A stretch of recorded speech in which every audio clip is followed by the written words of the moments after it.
Is on. The stakes are high, but the action isn't just on the field. He's rearranging that rim. Get it inside! SportsGrid's in-game live. Your ultimate second screen experience. A little flyer, couple of 15.5-point live line. Every prop, every play, every day. Anything can happen. That's complete chaos. It's smarter to be on SportsGrid. He'll never stop shooting a basketball the rest of his life. All he's going to do is become one of those old, famous ex-players that's in the Hall of Fame, that's a legend, that shows up at games, just like his dad did. His dad shows up at games. His dad was never as good as he is. And his brother is the lost soul. Like, they don't even care about his broke ass. This guy, Steph Curry, can play forever. Pharrell, coast to coast. Only on SportsGrid. The two guys that can do it all. Too much electricity this morning. This is a good time. We're having a lot of fun. I had to do a triple take. Ka-ching! Why? Because of parity. I didn't mean to offend. Yeah, it's not going to happen. Load management is a dirty word. Let him rip. You know what? Circumstances provide the results. What? How do you do this once? Oh, Donnie, you got such a good show there. A network that is booming. The early line. Only on SportsGrid. After every round, you guys were still up in each other's face, mouthing off before you went back to your corners, trying to get not just the last punch, but the last word. What was the move between you guys? Obviously, you're in there for your fright. It didn't cut him. It didn't stunt him. A point wasn't taken away. There's no reason to even mention something like that. You're in a brawl. Things are happening. Accidents happen. Only on SportsGrid.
Tonight for the first time.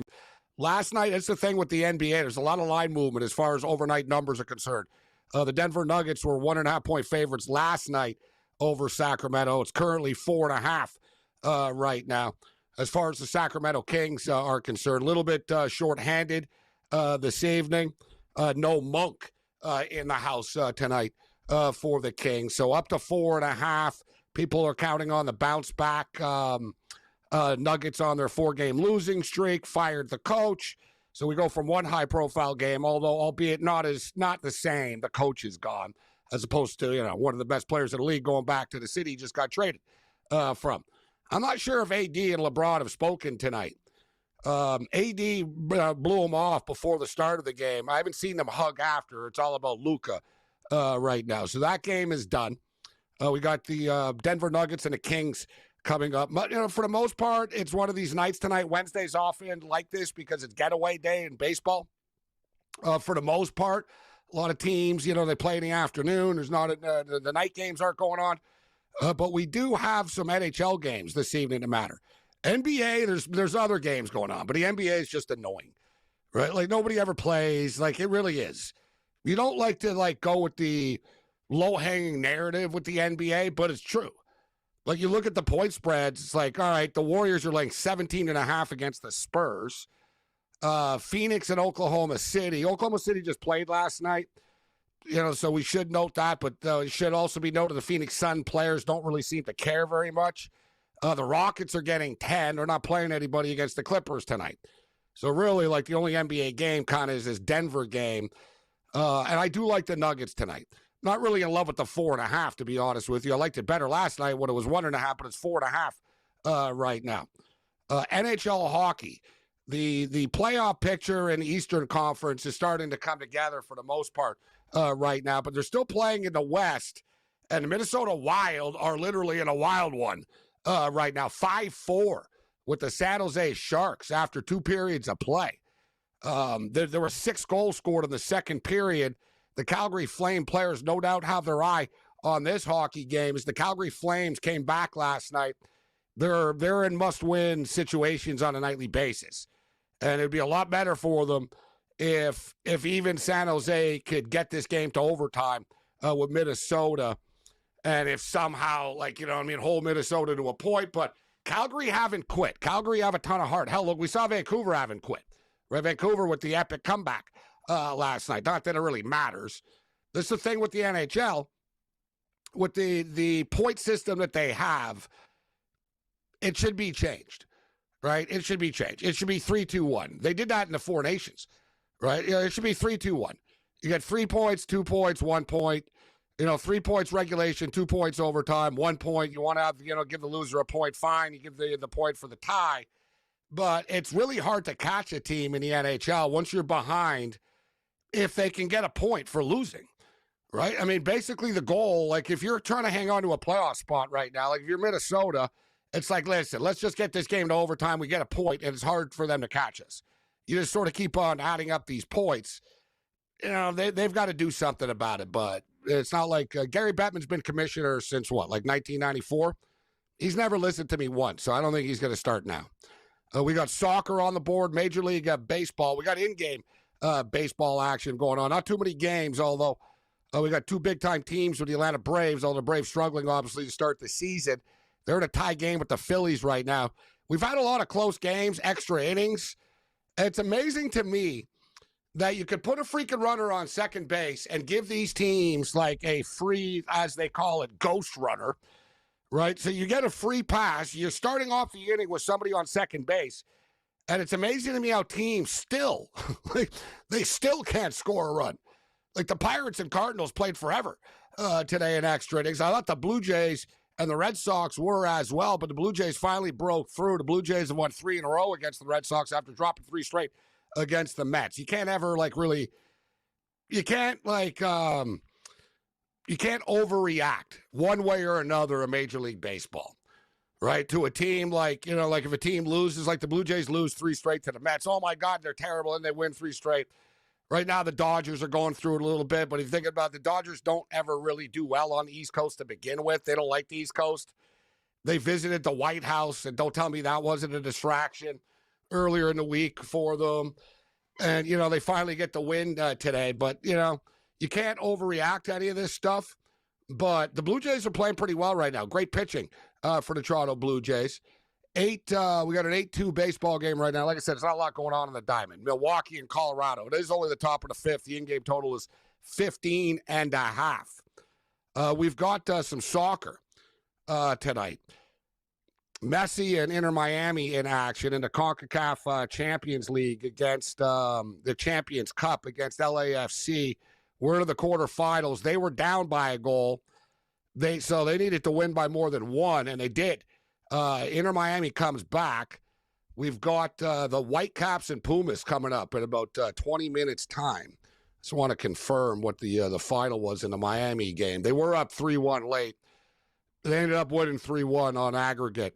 So they win 3-2. And I kind of like we took Inter Miami tonight. So it was a good bet, Inter Miami. It was like minus 134. And they needed to win by 2. So you knew they were going to be really all out, hell-bent. They were actually down 1-0, and they scored 3 straight. So up next, Inter Miami advanced to the semifinals of this thing. And now up next is the Vancouver Whitecaps and Pumas. This time the game is in Mexico. Of course, they played last week at BC Place. They tied 1-1. I think the Whitecaps might rue the fact that they gave up that late goal. Like, if they would have been up 1-0 going into Mexico, they'd been in a better spot. But the Whitecaps, they're getting all the money. Like, it's hard. The Whitecaps are a trendy team for whatever reason. I guess because they're leading MLS, right? But, like, hell, they're not even popular in Vancouver. It's like, so they're more popular with bettors than they are actually with the people in the city of Vancouver. Everyone's betting on the Whitecaps tonight. The Whitecaps earlier in the day, I gave the pick out. It was plus 162 to qualify. So basically just whatever happens, if they advance, they win on aggregate, whatever happens, plus 162. That's currently plus 125 right now. It was like plus 100, plus half a goal earlier in the day. That's plummeted right now. It's like minus 130, minus 140 right now. I think a good bet in this game is, listen, the Vancouver Whitecaps are a great corner kick team. But since they're the big underdogs tonight, they're plus 175 to have more corner kicks than Pumas. I like that bet a lot. Caps, plus 175 to have more corner kicks. And I also like the Caps on the corner kick handicap at plus 1. We'll have more picks on the other side. And, oh, yeah, there's this big golf tournament this week as well. Let's roll.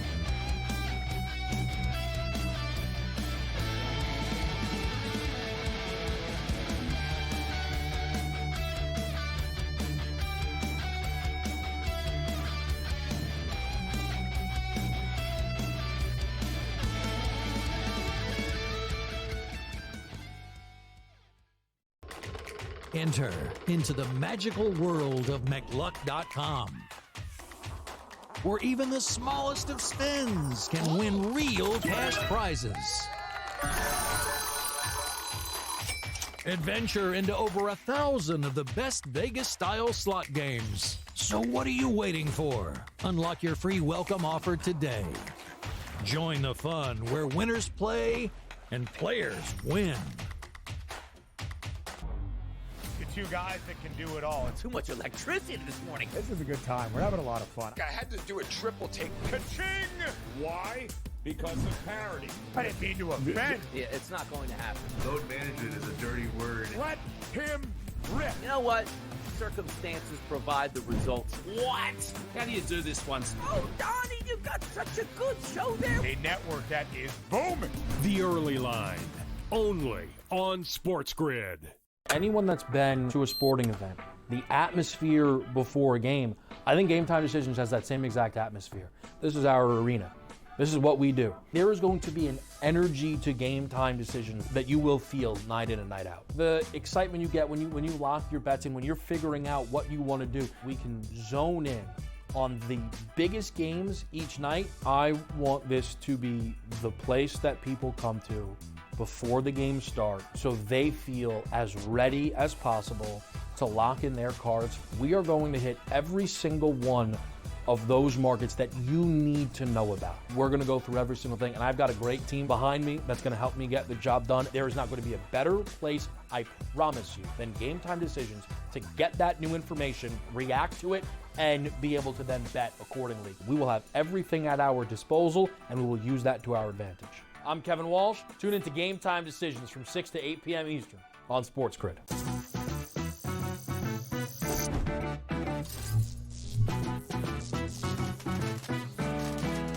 Did you know sportsbooks tend to draw up tighter bet lines for events that get even more bettors, like championship games or major matchups? My tip?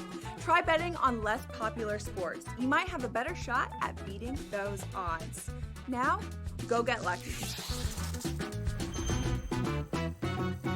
See you in Las Vegas. Let's get lucky.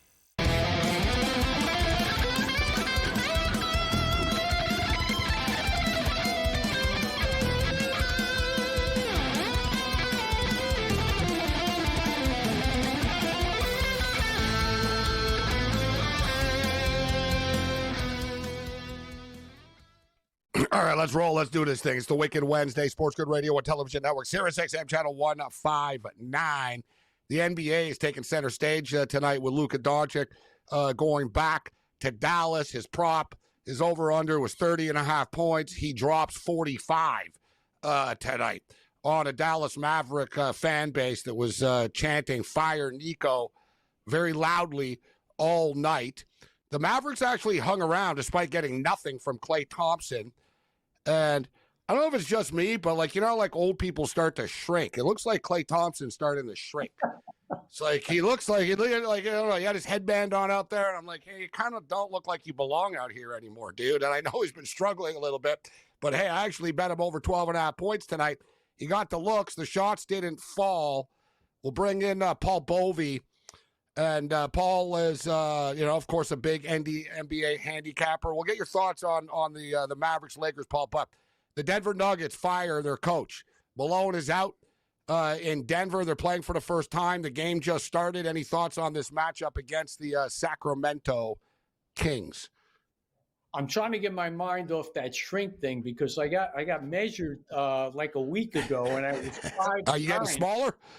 Yep, I was 5'9". I couldn't believe it. I was always 5'10". I'm like, wait a second, are you sure? Is this thing off? This can't be right. But anyway, it's all the stairs you run, Paul. It's hurting you. You're going up and down. It's like it's compressing you. You're working out too much. So what I did is I went online. I went to Amazon and I bought one of these things that straighten your back up. So this way I don't hunch over because God forbid I go to 5'8". I think that's the line. And anyway, so on to the Nuggets. I didn't play the game. I actually played the Chicago Bulls. It didn't look pretty. It didn't look pretty in the first half, but eventually came around. Although Kobe White, can you believe it? He has missed his last 14 shots against the Miami Heat, but somehow the Bulls are still thriving. I didn't check the score, but last check they were up by 10. It seems like it's a common theme with you, taking the Chicago Bulls and then worrying about it after, but they them coming through for you. 117-109 right now with 31 seconds left. So we'll keep you up to date, the final score of this. 117-109 with 31 seconds left. Denver and Sacramento have just got started. Golden State are off to a 9-0 start against the Spurs. They're laying 17.5. But did you get involved tonight, Paul? I tried to get cute and play contrarian and took the Dallas Mavericks plus the 5. They were hanging around, and if they would have gotten anything from AD or Klay Thompson, they probably could have covered. I mean, Luka had 31 in the first half, and they were only up by 3. It was 60-57. He ends up with 45 tonight. Did you get involved with that game? I'm not going to plead innocence here. I did, and I did the same thing you did, figuring the Lakers were off the back-to-back, and it didn't work out. It was a small play, but hey, you live to fight another day, and we'll see what happens. The Lakers do play Houston, who is in a lame duck position. They really don't have any incentive, and they take on the Rockets Friday. So that should be a game that the Lakers should be able to also take down. Just quickly, as far as the NHL is concerned, the Minnesota Wild are battling right now, trying to hang on to the last wild card spot. They're up by 4 points on the Calgary Flames, but the Flames have a game in hand on them. So this would be a massive swing for the Calgary Flames if the San Jose Sharks could pull off the upset. But Minnesota have scored early in the third period. It's now 6-4 for the Minnesota Wild. Calgary Flames and the Anaheim Ducks have already dropped the puck. I pulled the trigger under 6.5. I've got the Calgary Flames to win the hockey game. Cam, Flames and Ducks, and the Blues and Oilers. The Blues and Oilers, not such a meaningful hockey game, as the Flames are fighting for their playoff lives. The Blues and Oilers aren't fighting for their playoff lives. The Flames are fighting for their season right now. The Wild are playing for their season right now. I know the Flames played last night, but I'm riding the wave with the Flames here tonight, and I went under 6.5. I'm taking a contrarian view. I do agree with your total, but I'm taking the Ducks tonight. The plus 1.5 is too big at minus 185. I like the Ducks plus 140, and I'll take the Blues plus 106. And I also did a parlay with both dogs plus 1.5 to plus 118, Gabe. That's what I'm on right now. I think Anaheim actually could play spoiler tonight, and I like the Blues on the road. And I do agree with your under 6.5 Calgary Anaheim. It's scoreless 6 minutes in, and it's already fallen to 5.5 right now. The Chicago Bulls. Are we there yet? 119-111. Final score, Paul. 119-111. Chicago beats the Miami Heat. There you go, Bobby. Yeah, you're back. That's what we needed. You're gonna become a Chicago Bull fan. They're treating you better than your Knicks are, Paul. The Bulls are making a lot of money this year. Actually, I have been off the Knicks the last few games. I really haven't been watching. I'm just getting psyched up for the playoffs. They're going to have a tough series against the Detroit Pistons, who have taken them down in 2 of the 3 games this year. I was hoping for the Milwaukee Bucks. Last night, I got to take in the Orlando Magic and the Hawks live, and it was an exciting game. They went cold early on the 3-point shooting, although a lot of these were open looks. So I ended up coming in live on the over. But that Magic team, they are exciting, as are the Hawks. Don't play a lot of defense, does Atlanta. But anyway, that particular division is actually very compelling. They play some exciting basketball, and I'm looking forward to it as these teams will venture into the play-in. We'll get everybody up to date with the updated NBA playoff futures. Now that the college basketball season is done, on to the NBA futures and, of course, the NHL playoffs around the corner as well. As you said, Paul, the Orlando, listen, these teams, there's no drama, it doesn't seem, in the Eastern Conference as much as remember last year you were buying into the Hawks plus the points. So I think when they were playing the Celtics. So we'll hit this and more with Bovey on the other side. Brady Cannon will join us later. We got a ton of Masters picks, UFL football picks, Abano in the house. Let's roll.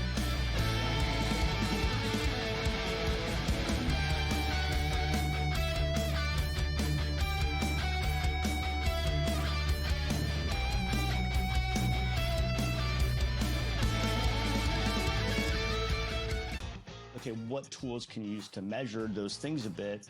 And that's where you have like force plates and 3D motion. Right. Oh, they fire away. They push the ball. That.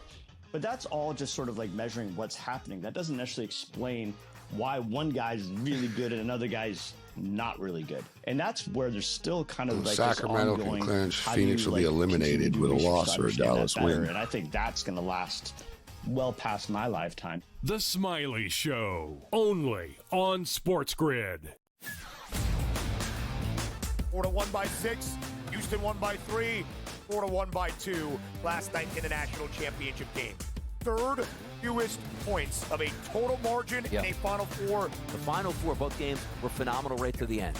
You watch the game on Monday night here in the national championship game, phenomenal all the way to the end. Sometimes just as a sports fan, as a non-gambler, that's all you can ask for, and that delivered in a big way. The Early Line, only on SportsGrid.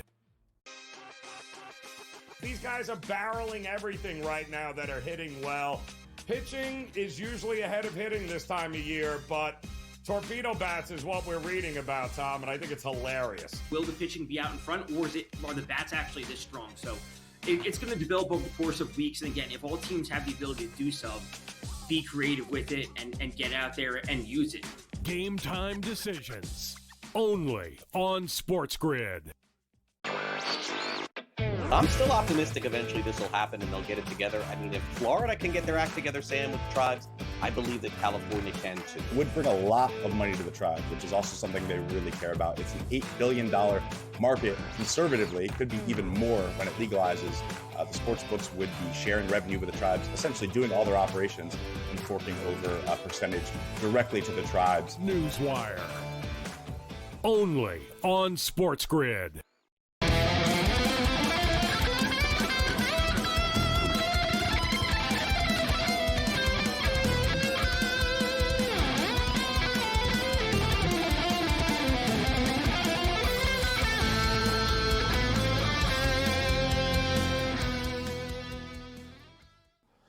This is SportsRage. I am Morency. Our boy Paul Bovey kicking it with us, and Paul's on the NBA circuit. You've seen games where, Paul, in Cleveland, New York, and Orlando recently in the last like 3 weeks, a couple of 3 different cities for NBA games. Yes, and I'll be back to Cleveland next week, so I'm sure I'll take in your favorite city. Yeah. Yeah. You're thinking about buying there, I heard. Yeah. It's cheap enough. Why Why are you in not like Cleveland so buying much? a dog. What's the deal in Cleveland? You got business there? Or what's Yeah, going on, just, Paul? I got a couple things going on there, so I have Fair to take care of them, But anyway, yeah. So it's been a nice little run. Certainly, the ticket I got last night at $75. That was also a bargain. You're not going to get that in Cleveland. You're not going to get that in New York. So you might as well enjoy it. So Orlando in the play-in, Atlanta in the play-in, as you stated, fun teams. The Chicago Bulls, though, have been hot down the stretch. And then you get the Miami Heat as well. Tough to see who's going to play. That's the one thing with this play-in stuff, right? It's tough to know the matchups, who's going to come through this. But what are your thoughts on the Eastern Conference picture right now? Is this a two-team race right now, Paul, with the Cleveland Cavaliers and the Boston Celtics on a collision course? Or is there a dark horse that you think can sneak in and make the finals? All right, so I don't want to sound too biased, and I'm not afraid to throw shade at the Knicks, which I have. But I think they have a good shot to beat the Celtics, and I'll tell you why. And last night was a great indicator. Lost the game in overtime, but they played toe-to-toe, and the Celtics actually outscored them by, I believe, 24 points from beyond the arc. So that's a good sign, because if you could stay within a narrow range as far as the Celtics' conversions of three-point shots, you have a chance against this Boston team. They out-rebounded them, and the Celtics are generally a solid rebounding team as well. And the Knicks also missed 6 out of 16 free throws. So I just think the Knicks have a shot. They have a puncher's chance, and they've retooled their lineup, in effect, by integrating more players in as Jalen Brunson was out. So I'm going to give the Knicks a shot here if they can convert their threes in the playoffs, stay healthy. OG, who I know you questioned that trade for Barrett way back when, but OG has really proven to be the real deal. I mean, he's scoring, he's converting threes at a very high rate, and I think we were very fortunate to get him. And he's also a great defender. So I give the Knicks a puncher's chance here. I don't think the Celtics are going to win the championship, because if they get by the Knicks, and they should, and if they do, they take on a Cavs team, which I just feel Cleveland is at this point, they're strong. They're going to be tough. And I think at somewhere along the way, the Celtics apple cart will be upset. The Boston Celtics are minus 140 favorites right now to win the Eastern Conference. Cleveland Cavaliers plus 185. And the Cavs would have home court advantage potentially. And Paul's talking about the New York Knicks are 10-1. And then there's a massive drop-off. You got the Pacers at 25, the Bucks at 50, Pistons 75, Magic 250, Hawks 300, Heat 300, and the Bulls 500 to 1. Some massive, that's what I'm saying, Paul. There's just a massive drop-off after the first two teams, and your Knicks are the only one sort of with a moderate number. Well, I'll tell you, Detroit is going to give the Knicks all they can handle. So if you want to take a flyer on a team, I would go with the Pistons. Pistons are going to be a tough out. As I said, I was hoping to get the Bucks. The Bucks have been a patsy for the Knicks. They're 3-0 in the season series, New York is, and really Milwaukee hasn't put up much of a fight. But this Piston team, the one win that the Knicks had, I believe, was opening night, and it was a convincing one at that. But the last two have gone Detroit's way. On the other side, we'll hit the Western Conference odds, but we can tell the Oklahoma City Thunder are overwhelming favorites at minus 150, and they've been good this year, but I don't think they're a minus 150 favorite, especially with so many quality teams in the Western Conference that have been there and done that in the past. The Lakers are plus 650. The Warriors are 7-1. The Denver Nuggets, who just fired their coach, and we'll get Bovey's thoughts on where the Nuggets are going from here, 8-1. Clippers, 18-1.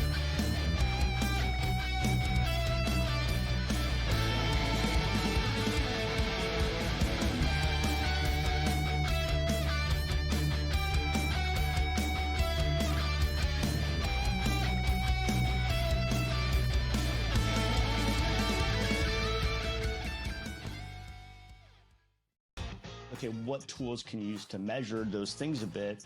And that's where you have like force plates and 3D motion and you know, launch monitors, things like that. But that's all just sort of like measuring what's happening. That doesn't necessarily explain why one guy's really good and another guy's not really good. And that's where there's still kind of like this ongoing, how do you like continue to do research to understand that better? And I think that's going to last well past my lifetime. The Smiley Show, only on SportsGrid. Florida won by 6, Houston won by 3, Florida won by 2 last night in the national championship game. Third fewest points of a total margin in a Final Four. The Final Four, both games were phenomenal right to the end. You watch the game on Monday night here in the national championship game, phenomenal all the way to the end. Sometimes just as a sports fan, as a non-gambler, that's all you can ask for, and that delivered in a big way. The Early Line, only on SportsGrid. These guys are barreling everything right now that are hitting well. Pitching is usually ahead of hitting this time of year, but torpedo bats is what we're reading about, Tom, and I think it's hilarious. Will the pitching be out in front, or are the bats actually this strong? So it's going to develop over the course of weeks. And again, if all teams have the ability to do so, be creative with it and get out there and use it. Game time decisions, only on SportsGrid. I'm still optimistic eventually this will happen and they'll get it together. I mean, if Florida can get their act together, Sam, with the tribes, I believe that California can too. It would bring a lot of money to the tribes, which is also something they really care about. It's an $8 billion market. Conservatively, it could be even more when it legalizes. The sports books would be sharing revenue with the tribes, essentially doing all their operations and forking over a percentage directly to the tribes. Newswire, only on SportsGrid.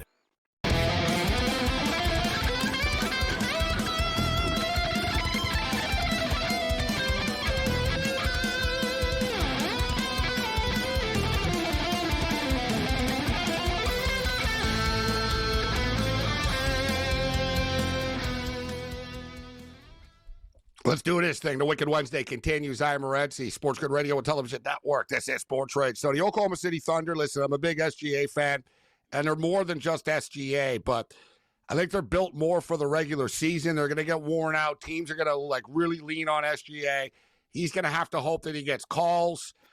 He takes it to the rack all the time. He's going to be taking on superstar players. The other team's going to be getting calls as well. The Lakers, Paul, volatile team. I know we know how you feel about LeBron James's plus minus. And I couldn't help but think of you tonight, too. He laid down like an alley-oop dunk. Somebody passed it up. He jumped up. He slammed it down. And people were like, can you believe he's 40 years old? It's unbelievable. And you looked, he had like 6 points at the time when he did it. But people were going off. I couldn't help but think about you, Paul. But the Lakers are going to be a trendy pick, obviously, with Luka now at plus 650. The Warriors are a different team now with Jimmy Butler at plus 700, and this is just for the Western Conference. The Denver Nuggets fire their coach, thinking that maybe they could, get a spark from it. They're 8-1. The Clippers, to me, at 18-1 seems like a pretty wild number. Like, this team can play with anybody. If they've got their players on the floor, they match up with anybody. The T-Wolves are now 18-1. Rockets seem to be fading a bit, 25-1. Grizzlies 60. And then the play-in teams. What's your quick outlook on the Western Conference right now, Paul? All right, as far as the T-Wolves, I don't want to discuss them because last night they blew up my parlay with that epic collapse against the Bucks. But we won't go there. So they're dead to you. They scratched the T-Wolves. They're dead. I will. They're gone. It's not Paul once. It's just like, you're done. I love it. I remember when Ozzie Guillen was the manager of the White Sox. It's a long time ago, but I vividly remember I was on and I lost I bet on the White Sox 3 days in a row. They were a good team that year. They got swept one weekend. And I was like, the White Sox are big frauds. They're not going to win the World Series. They suck. They just got swept by the Tigers or whatever. Lo and behold, they won the World Series after, right? And I remember I sort of wrote them up. I'm like, they suck because I lost. So I just sort of got a laugh out of that, Paul. But so I forget about the T-Wolves, even though they have been playing better. And Edwards is a freak. What do you think about the Western Conference picture? All right, so I think you make a good point with the Clippers. And we all know that it is going to revolve around the health of Kawhi Leonard. Because if he plays, I think he's still got something in the tank. He's a great player, and he's capable of shutting players down. Not to the extent that he did, let's say, a decade ago. And we remember that final series where he did a number on LeBron. But he's definitely worthy of consideration here in terms of getting the Clippers to the next level. Powell's in the lineup. You got Zubac as a defender and a scorer. And I think the Clippers have a real shot. I think the Thunder are going to be up against it here. They're not going to get a free roll unless they take on a team like Memphis or the Timberwolves in the first round, and that remains to be seen. But you've got competition there, and you're right with the Lakers. Certainly, LeBron is down a few notches from where he was. He's still a presence on the court. He is, by the way, over the last 20 games, a minus 41, while the team is a plus 59. You notice how I had to get that one in. back to the minus. I had to sneak that one in there. But, yeah, I think they're going to be up against it. As far as the Nuggets, I just don't see the Nuggets having the eye of the tiger this year. They're losing too many games. I think there's a malaise there. Maybe the coaching change could fire things up. I don't know, but I'm not going to bank on that at this particular time. But the West is just a quagmire at this point.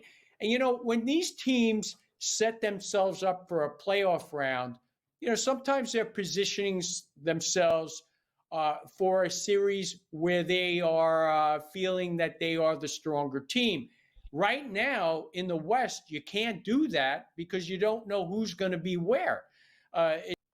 It's amazing. These people are stuck on 32, 33 losses, and you don't know how it's going to finish out. But the Warriors are definitely a team to be reckoned with, and I believe they have the Lakers' number. I watched that game last week, and the Lakers were really never in the game, and they completely shut them down. So you've got a Warriors team that definitely could compete here.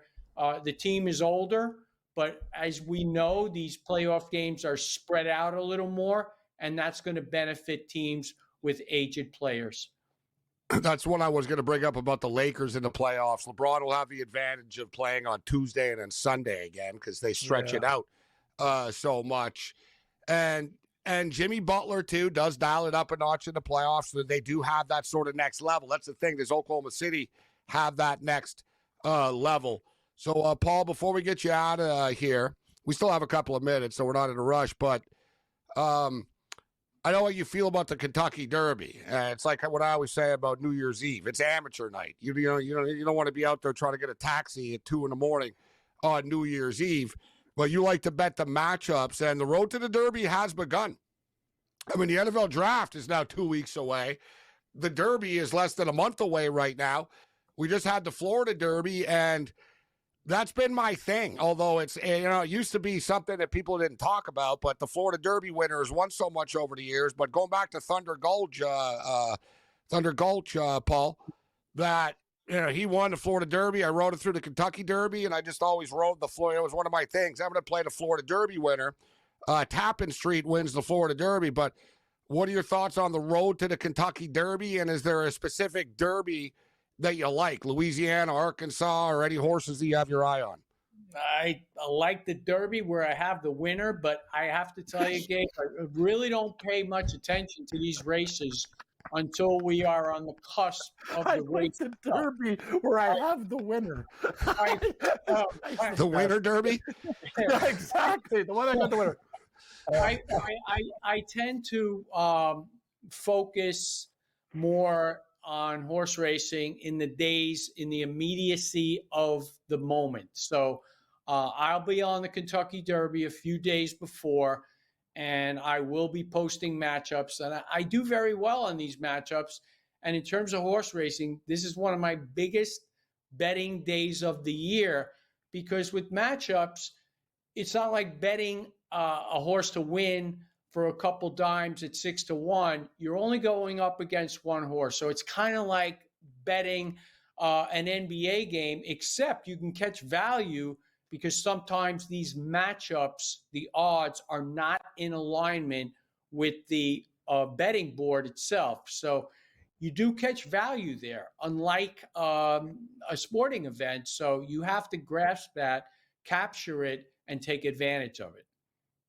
Over the years, Cam and Paul, I've begun to hate the Kentucky Derby just because of its randomness. It's like a demolition derby out there, right? Great call, Morency. And Paul will tell you too. Like when we're betting race at Gulfstream with like six to nine horses and stuff, you get 18 out there. You get caught in traffic, bad things happen. Hey, a lot of dogs come in, but it's a train wreck, especially if the track is sloppy. Like anything can happen. And I'm with you, Gabe. It's like horses get bumped and stuff. There's too many horses running in the race. I'll tell you something. I still watch that Rich Strike race because that cost me so much money. I mean, I had that horse. I thought I was home free. Rosario's sitting there. He's, Was that the one where we had like the 40-minute delay? I was actually at the Meadowlands that day. Was that the one a couple of like 5 years ago? Which was the one there was like a 40-minute delay after? I don't. No, that was the one where they had the B jockey come up, and the guy actually came out of Gabe. He was like, "What was he, Paul? What was he 90 to like?" Something like that. But if you watch the, what were they arguing about? Whether he pushed someone or he hit someone? That was it. Down the stretch or something. If you watch the overhead of that race, you would say to yourself, "There's no possible way this horse can win at the head of the field." Paul Bovey in the house. He likes winning derbies. Yeah, I like the winner.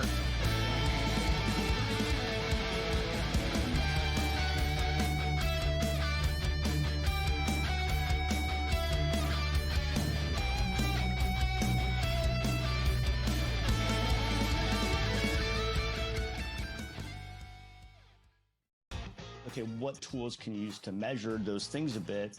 And that's where you have like force plates and 3D motion and launch monitors, things like that. But that's all just sort of like measuring what's happening. That doesn't necessarily explain why one guy's really good and another guy's not really good. And that's where there's still kind of like this ongoing, how do you like continue to do research to understand that better? And I think that's going to last well past my lifetime. The Smiley Show, only on SportsGrid. Florida won by 6. Houston won by 3. Florida won by 2 last night in the national championship game. Third fewest points of a total margin in a Final Four. The Final Four, both games were phenomenal right to the end. You watch the game on Monday night here in the national championship game, phenomenal all the way to the end. Sometimes just as a sports fan, as a non-gambler, that's all you can ask for, and that delivered in a big way. The early line, only on SportsGrid. These guys are barreling everything right now that are hitting well. Pitching is usually ahead of hitting this time of year, but torpedo bats is what we're reading about, Tom, and I think it's hilarious. Will the pitching be out in front, or are the bats actually this strong? So it's going to develop over the course of weeks. And again, if all teams have the ability to do so, be creative with it and get out there and use it. Game time decisions, only on SportsGrid. I'm still optimistic eventually this will happen and they'll get it together. I mean, if Florida can get their act together, Sam, with the tribes, I believe that California can too. It would bring a lot of money to the tribe, which is also something they really care about. It's an $8 billion market. Conservatively, it could be even more when it legalizes. The sports books would be sharing revenue with the tribes, essentially doing all their operations and forking over a percentage directly to the tribes. Newswire, only on SportsGrid.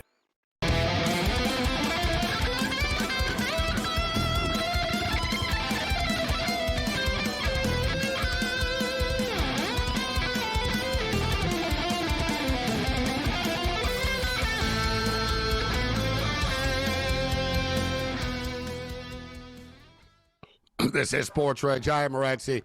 So yeah, there's some serious outrages from people at horse tracks. Cam knows what the old dudes are like, man. You start messing with them, they start swinging canes. We got Loud Esmond in the house, and it's loud where he is right now. Ow. Loud Esmond, kicking it in a sports book right now on a Wednesday night, living the dream. What's up, Loud? Yeah, just here at the Little Creek Casino Sportsbook. This is the Starlight Lounge that's attached to it. Ready to talk some UFL and brag about my MSL record if we can have time for that, but we'll talk UFL first. Yeah, as far as the UFL, my head was spinning today just quickly. Greg Williams left. So we were just talking the other night. Oh, yeah, Greg Williams, defensive coordinator of the Defenders. He split. The coach of the Defenders got the job at Tennessee State. Greg Williams, these poor kids in college. Imagine being a quarterback in that conference against Tennessee State. You have Greg Williams calling blitzes on your ass now. But anyways, Greg Williams going to be the new coordinator at Tennessee State. And he left the UFL. His son takes over. The San Antonio Brahmas offense is struggling, so they fired their offensive coordinator. Wisenhunt is back. He was there, but he left for a family situation. I didn't know if he was going to come back. Wisenhunt is back. So just for the record, Wisenhunt, if you guys remember, Wisenhunt is the new coach again of Memphis. Greg Williams is out in D.C., but we've been betting every game, and we love the betting these leagues, Loud, so let's get after it. Friday night, we have a big-time game on Fox. Arlington Renegades, man, the point spread has moved a full point. Birmingham were 3. It's up to 4 right now on Friday Night Football, Loud. So just a couple of trends to look at. The under is cashed 7 out of 8 games so far this season, and it ain't because of great defense. The offenses in the league right now are terrible. The quarterback play is putrid. I mean, you've got quarterbacks missing wide open receivers, throwing balls almost into the stands, bad clock management, just overall bad quarterback play. You're a great ambassador for the league, Loud. Well, hang on. I'm going to make it better. No, but it's good for unders. It's good for unders. Better. It is good for unders. Okay, that's with the under. Now, however, I remember saying last year on this show several times, well, the UFL product looks a lot better than it used to, than the XFL and the UFL. And so I went back and I looked at historical trends. Keep in mind, there's no preseason games for the UFL. So I looked at what happens week 3 going forward, and the scores really started jumping up in week 3 and going to the overs, a little pullback in week 4, but after that it was Katie bar the door, a lot of 35-32s, 27s, 40, a lot of high scores the rest of the league. So we'll see if that trend holds. The thing that scares me is there's just, like I said, a lot of bad quarterback play. Renegades, Friday night, Renegades have allowed 18 points in 2 games. Stallions just 27. Again, I'd love to say it's great defense, but it's really been they've just played really bad offensive teams, and it looks like everybody's still trying to figure their way through. I'm the over-under here, I had it early at 39.5. What is it? Is it 40.5 now? Still 39.5. I'm seeing a 39.5 now, actually. Okay, here's my advice on this game. I was going to take whichever team was catching the points. I think they're both fairly evenly matched. It's going to be close. Again, the league hasn't seen a lot of scoring, so I'm going to take the +3 or +4 wherever it is with the Renegades and the Stallions on Friday night. Should be noted, Matt Corral will be the starting quarterback for Birmingham. He's played for them. They brought Magoo back, but Magoo got hurt last week. So Magoo's going to be out for a little while. And, yeah, Matt Corral is fine. He's a good quarterback. He's probably the best quarterback in the UFL, actually, right now, along with Luis Perez. So if there's – and good point, Loud. They don't get a preseason. There was labor strife to start, like, during the camp and stuff. These guys don't practice that much. You know what I'm saying? So, like, they're not getting paid enough to show up and practice that much. So it's a good call how it'll start to open up a little bit. Roughnecks and Showboats. The Roughnecks, I was surprised they didn't get killed last week. Arlington were like 10.5, 11-point favorites, and they only won the game 11-8. Any thoughts on the Roughnecks and the Showboat game, Loud? A lot of people sleeping at halftime is, again, the great ambassador for the league. Roughnecks and Showboats, I'm going to play the under, even though it's really terrible at 35.5. These are two teams that I don't think – 36.5 now?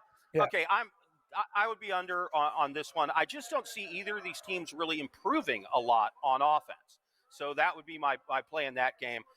The Brahmas catch the Panthers. The Panthers are a better team. They're -4.5 in that game. Until I see anything out of the Brahmas, I think they haven't scored more than 9 points in either game. So I'd be on the Panthers there -4.5. And then, you're closing out with the best game of the week and my best bet. You've got that last game, Defenders at Battlehawks. Again, another coach leaves the Defenders in Greg Williams. His son takes over. Maybe a little bit of chaos. And the Battlehawks have looked like the most complete team in the league. They've played well on defense. They've played really well on offense, which surprised me because going into the season, I was kind of fading them because I'm like, okay, A.J. McCarron, the quarterback, is gone. The really good offensive coordinator has gone to the Detroit Lions. What a leap that guy made. Of course, he's a former quarterback for the Raiders at the NFL level. And now he's with the Detroit Lions. And I thought maybe the Battlehawks offense will take a step back, but they're actually better. And they've changed their philosophy completely. They are leaning on the running game instead of the pass. And they've got 3 running backs in the top 5 of yards in the league. 3. So they don't have a 2-headed monster. They have a 3-headed monster. And the running backs are going to be good. That running game will travel wherever they're going to play. And I like them in this game minus the 5.5 because I just don't trust the defenders on offense. And this number is starting to move because of Williams leaving today. Although, like you said, his son's taken over, and I imagine Greg Williams' son is just going to blitz like his father does. Sort of like the Ryans. Yeah. Listen, we've got only less than a minute here because we got a Smiley Kaufman Masters hit coming up here, Lau. But MASL, you've been killing it. Are we into the final now? What do you got this week? You got about 30 seconds. This is the final game. Final game. San Diego Sockers are minus 1.5 in the MASL final. You could have gotten them at plus 650 about 3 games into the season. So I wish I had been able to bet on that. Of course, here in Washington, the MASL betting isn't legal. There's only in 4 states. But I would be on definitely the minus 1.5 with the Sockers. San Diego Sockers. Loud Esmond. Good stuff, Loud.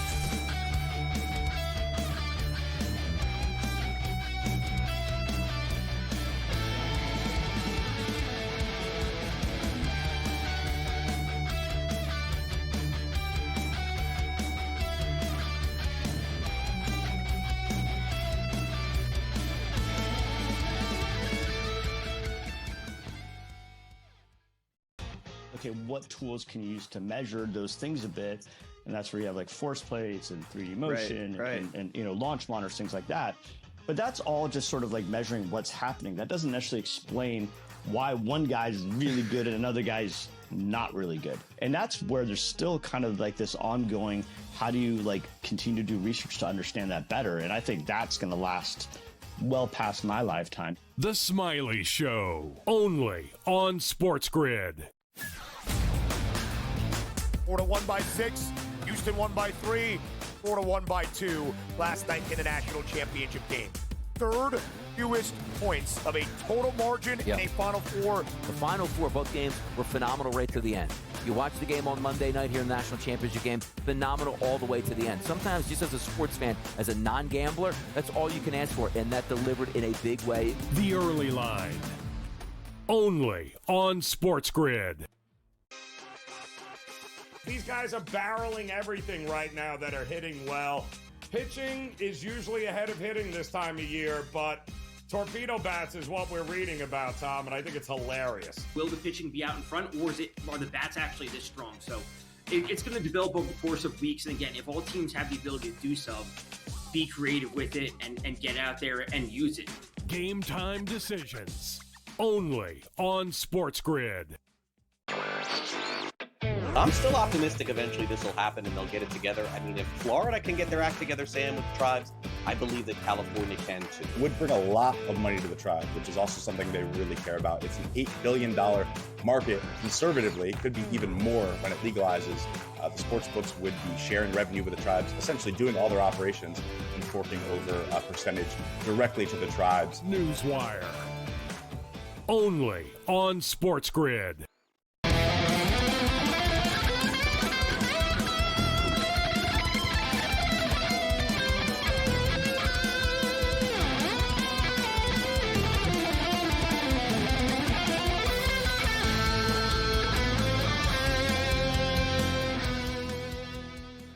This is SportsRage. I am Morency.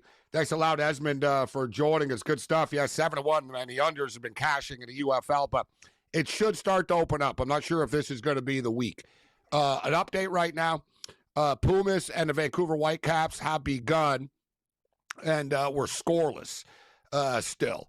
And the winner advances to the semifinals. Inter Miami is off to the semifinals, and the Vancouver Whitecaps looking to advance. They've never gotten this far in a big tournament like this. It'd be a massive accomplishment for them. One step at a time. We're 18 minutes in. It's still scoreless right now. All right, on the back end here, we got a ton of Masters talk. We got Cam's got, I don't know, 113, 115 picks by now. I might have 5 or 7 picks for you. We got a few. I'm not going to go too crazy. Although it's sort of like the Kentucky Derby. Paul said it's one of his biggest betting days, which is pretty scary because Paul bets like $5,000 an NFL halftime bet. So he says his biggest bet. I always say I'm not going to go crazy with the Derby, and I always bet way too much on a Kentucky Derby. But let's get to the Masters and see what Smiley Kaufman likes. The first ahead segment's going to be very big picture. We want the look ahead to the week that we have for the first major of the season. There's been a lot of kind of sort of variables up in the air.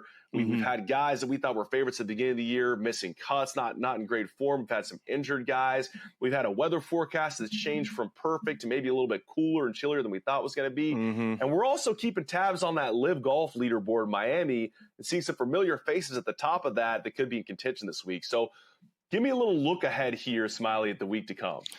Well, you know, I get so excited before every first major, you know, being the Masters every year. And you have so many players that are in your brain of this is going to be the guy this week. And then that list just continues to get bigger and bigger and bigger. And especially with Live Miami happening this week and seeing some players who would be potential contenders from that bunch playing well at the Masters. It kind of it thickened the plot a little bit when it came to my big board of who I like at the Masters next week. They all aren't going to play well, and they're all not going to win. They're all not going to contend. So I'm going to have to find a way to shrink the board a little bit to figure out exactly who's going to play well. But the one thing that I am so excited about is that the weather is going to be so good. Monday, so tomorrow in Augusta is going to be a bit of a wash, but the rest of the week, it's going to be so good. It's not going to be too hot, maybe a little cool in the mornings, but getting up to like 68, 70 degrees every day. It is the ideal spring Augusta Masters weather. I think I was a little worried about it, but the more I started to think about it, especially if you're wearing pants all week long, as we will be, you start walking around that place with the elevation change, it gets steamy real quick. 68 starts feeling like 73, 74. So I'm coming around on that. It's going to be perfect cool weather. Won't be too hot. Won't be sweaty out there. And just about as good as it gets for a Masters. So, and you note the names on that Live leaderboard. Let me just hit a few of them that are in the top 10 heading into the final round. Bryson DeChambeau, Sergio Garcia, Patrick Reed, Phil Mickelson, John Rahm, Dustin Johnson. All guys who, they can get it around Augusta National pretty good there. Do you like any of those guys given current form? I mean, I know we're going to do a full preview show once we get on site and we kind of walk the course, but just right off the top, any of those guys feel like this is the front runner from Live for me? Well, I think you always got to start with, their top players, which is the no-brainers, the Bryson DeChambeau, the Joaquin Niemann, John Rahm, of course, Brooks Koepka. Those are the players who we're definitely not going to overlook. The player that continues to seem like he's been playing very well over the last year, really even two players, is Sergio Garcia and Patrick Reed. Those are two guys that I've just kind of kept on my radar of, oh boy, that really throws a wrench into what I think when people are watching on the couch, if P. Reed and Sergio get into contention, they are the classic antagonists of what could be what Scottie Scheffler could go up against. And I've just been very impressed by how well Sergio has played at his age. I think he's a guy that's still motivated, still wants to make that Ryder Cup team. Same with Patrick Reed, who's done some really nice stuff over the last 6 months from watching him and his scores. But I think you got to look at the top of the leaderboard. We'll see what ends up happening at the end of the day with Bryson DeChambeau. Based on what I read on Twitter, it said he's having a very good putting week, but it is a par 68 at Augusta National for Bryson. Actually, 67. Is that what it is? I think it's 67. Par 67. We're judging him against that standard, yeah. Well, hey, I know he had a pretty good year last year at the Masters.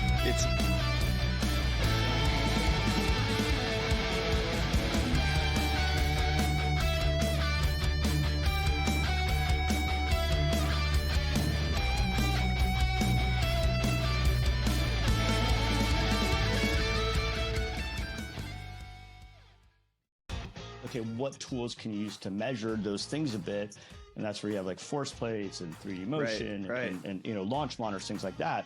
But that's all just sort of like measuring what's happening. That doesn't necessarily explain why one guy's really good and another guy's not really good. And that's where there's still kind of like this ongoing, how do you like continue to do research to understand that better? And I think that's going to last well past my lifetime. The Smiley Show, only on SportsGrid. Florida won by 6, Houston won by 3, Florida won by 2 last night's international championship game. Third fewest points of a total margin in a Final Four. The Final Four, both games were phenomenal right to the end. You watch the game on Monday night here in the National Championship game, phenomenal all the way to the end. Sometimes just as a sports fan, as a non-gambler, that's all you can ask for, and that delivered in a big way. The Early Line, only on SportsGrid. These guys are barreling everything right now that are hitting well. Pitching is usually ahead of hitting this time of year, but torpedo bats is what we're reading about, Tom, and I think it's hilarious. Will the pitching be out in front, or are the bats actually this strong? So it's going to develop over the course of weeks. And again, if all teams have the ability to do so, be creative with it and get out there and use it.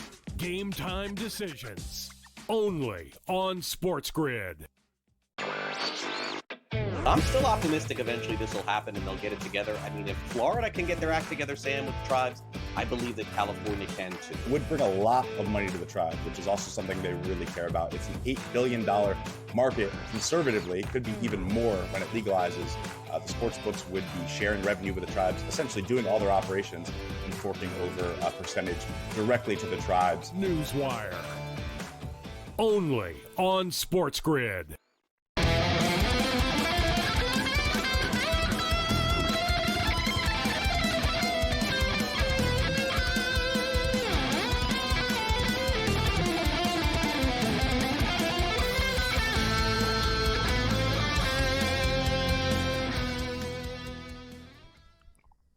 Let's roll. Level 2 has begun. This is SportsRage. I am Morency. So Pumas and the Whitecaps are still scoreless right now. Winner, they're playing on an aggregate. It's tied 1-1 on the aggregate, still scoreless in this match. NBA basketball. The Nuggets are playing for the first time since they fired Malone. And it's a pretty high-scoring game, actually. They're going up and down the court. It's 53-50 for the Denver Nuggets with a little under 4 minutes remaining in the first half. In-game total is currently 235.5. Like I said, I'm watching this game as well as the soccer game, and everybody's just bombing away here. And as we speak, the Kings just hit a 3. NHL hockey. It's been a wild week in the NHL this week. It's tough to bet on. It's not, you can bet on it, but we've warned people. I was talking with Pharrell about this today. He asked me about the NHL card, and I said, listen, the NHL is all over the place. Look at the Seattle Kraken. One night they win 2-1. The next night they get murdered. Look at the Vancouver Canucks last night with an historic comeback. And now tonight, an absolutely insane game in which the San Jose Sharks were down by 3 on Minnesota. They came back. They tied the game only to end up losing 8-7. 8-7 in overtime. 15 goals. Ian Cameron steps up and in Babano. 15 goals tonight, Babano. The over hits in Minneapolis, St. Paul tonight.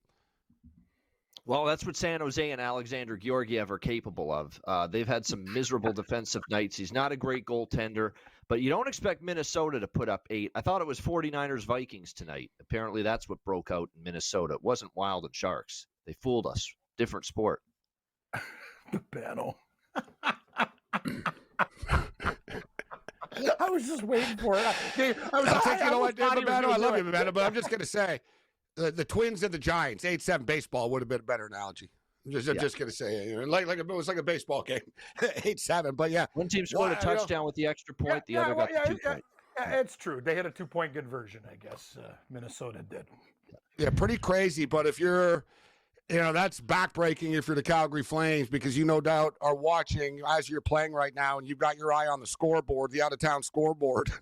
And, tough. That's tough for Calgary, who are in action right now. Still scoreless against the Ducks, Babano. I took the Flames tonight, even though they were in a bad spot, but I took the under 6.5 as well. I did like the Blues tonight, but I didn't pull the trigger on it. I didn't get that bet in. What do you think about these two games going on right now? Yeah, I like St. Louis. I still like them even after Connor McDavid was announced as returning because they've still got everybody else practically out. Draisaitl, Nugent-Hopkins, Ekholm on the blue line, Skinner and net. So go on down the list. It's still a ravaged team playing a forward and a D-man short tonight. So I still like St. Louis even with McDavid back. They're off to a good start. I'm on Anaheim team total under 2.5. That's the only pregame bet I made in that Flames-Ducks game. Just wanting to bet on Calgary's defense playing well, Dustin Wolf playing well, which he has, and Anaheim hasn't scored more than 2 goals in any game against Calgary this year. That being said, as far as a live bet in that game, these second period overs, Gabe and Cam, with these games in the NHL that have been scoreless in the first period, it is unreal how many of these games are going over 1.5 in the second period. So if you can find over 1.5 in the second period in this game at a reasonable price, I think it's worth a look because it's a 24-7 run for second period overs after a scoreless first. As somebody that's been betting, that bets a lot of first period overs, actually, I've noticed this week it's been an under week actually a lot in the first period. So we'll keep our eye on what's going on in the National Hockey League. We've got the Masters ready to tee off here. Cam, how many picks are you up to right now for the Masters? Yesterday you said you were at 87 current bets. What do you have right now? Yeah, but I have hockey bets and things going on. On my sheet right now, I have 27, but I have a lot more other things. Gabe, I also do other matchup bets. I do top Canada, top USA, top Korea, all that stuff too. But hold on, I'm going to log into my account and see how many active bets I have. But I think we're lingering around, I'm thinking 70 to 80 bets currently in my account. Babano, that's like a common night for our boy Babano. That's like 170. Oh, Babano's emails. Yeah, no, right. this guy's got 40 goal props, like let alone games, Gabe. Like, yeah, Babano hits it hard. Now for the Masters, here's an interesting trend from a betting trend. 8 of the last 11 Masters winners logged a recent tournament win. Current 4 matters coming into the Masters. So 8 of the last 11 Masters winners won a tournament in the previous 7 tournaments before the Masters. So last 7 tournaments, the winner, you win a golf tournament, 7 tournaments before the Masters, 8 of the last 11 winners have come from that pool, which is pretty interesting, Cam. And it's interesting because one of my golf guys' picks is the lefty who won last week, Brian Harmon. Very, very interesting. Yeah, because here we go. Last 7 winners on the tour, guys. So 8 of the last 11 winners have won a tournament in the last 7 events going into the Masters. Brian Harmon, Min-Woo Lee, Victor Hovland, Rory McIlroy, Russell Henley, Joe Highsmith, Brian Campbell. All right, I'm going to scratch Brian Campbell and Joe Highsmith from the list, Cam. Exactly. Yeah, let's get them on Campbell, there. Yeah. But we'll start from Henley and everyone else here. Like, you know what I mean? So sorry, Highsmith and Campbell, you're not winning. Watch them win now. He's 300 to 1 and 1,000 to 1. But Rory plus 675, Victor Hovland 37 to 1, Min-Woo Lee Cam is 45 to 1, and Harmon's in like the 110 to 1 range. I will say this quickly, and I have some of those guys in my top 10s, top 20s, and matchups, but I will say watch out for Russell Henley. I found him at 50 to 1. Let's remember something. He's a University of Georgia guy, and he also plays really consistent golf. He's a top 10 machine. And Henley, what do you need to do at the Masters, Gabe? It's not just about hitting putts, it's long leg putting. Don't leave yourself these 7-8 foot knee knockers. You got to be, and there's undulations galore. Henley has a great game too. He hits the ball straight. He's sneaky. He's not like the shortest hitter on tour. Like Harmon hits it nowhere. Henley can get it out there. I think he's a very dangerous pick. Gabe, I'm telling you, like top 20 is crazy plus money too. I definitely take him for a top 20, and you can sprinkle on a top 10. Russell Henley's a good golfer. He could be there. I don't disagree. I think it's a pretty good number too. Talking about top 20s. Speaking of top 20s, actually, here we have a former champion in Patrick Reed, guys, who is playing good golf on the Live Tour. No one's really talking about him. The Live Tour guys are going to fall under the radar for the most part, unless you're Bryson or Brooks Koepka. The media will talk about you, but people forget, Cam, Patrick Reed is a Masters winner. He's like in the 90-1 range. He's plus 200 for top 20, but, top 20, that's not even, it's not easy to be top 20. He's still plus 100 to be top 30, Patrick Reed, but he could be in play this week, actually. Speaking of the Live guys that could be contenders this week. Oh, Morency. Nobody's talking about him. You know who's talking about him? This guy.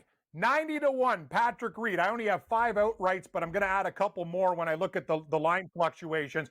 Patrick Reed, a top 30 bet. I found a plus 105. You're right, Gabe, a top 20. All he does is show up at the Masters, and he's in great form in the Live Tour. Like, if everyone didn't hate Patrick Reed because people think he's a jerk, he'd be 45-1, not 90. It's because people don't like him and he's not popular, you get a good number. I don't care if people don't like him. That's a great price. So we'll get some more picks on the other side. Babano's golf guy, and Babano's got some picks ready to unleash on us. We'll go over the top golfer by categories and more.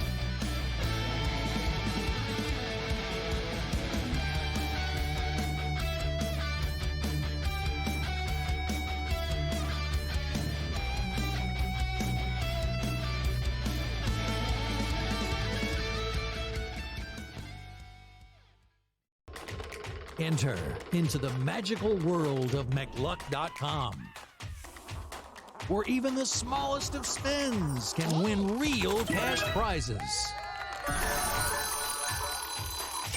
Adventure into over 1,000 of the best Vegas-style slot games. So what are you waiting for? Unlock your free welcome offer today. Join the fun where winners play and players win.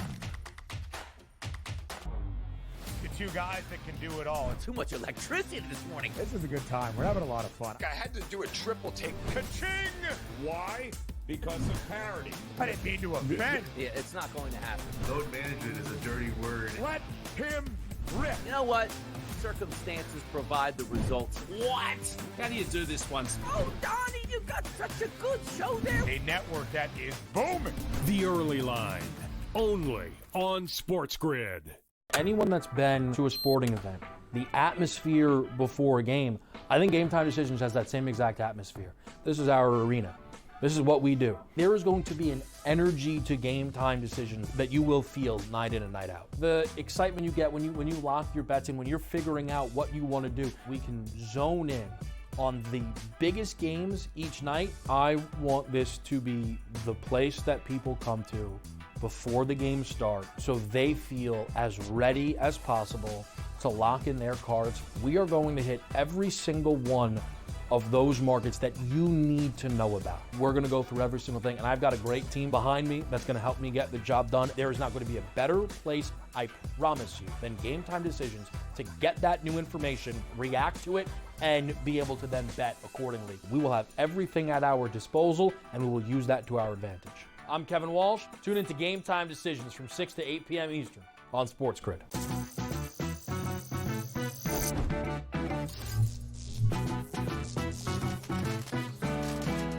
Did you know sportsbooks tend to draw up tighter bet lines for events that get even more bettors, like championship games or major matchups? My tip? Try betting on less popular sports. You might have a better shot at beating those odds. Now, go get lucky. See you in Las Vegas. Let's get lucky.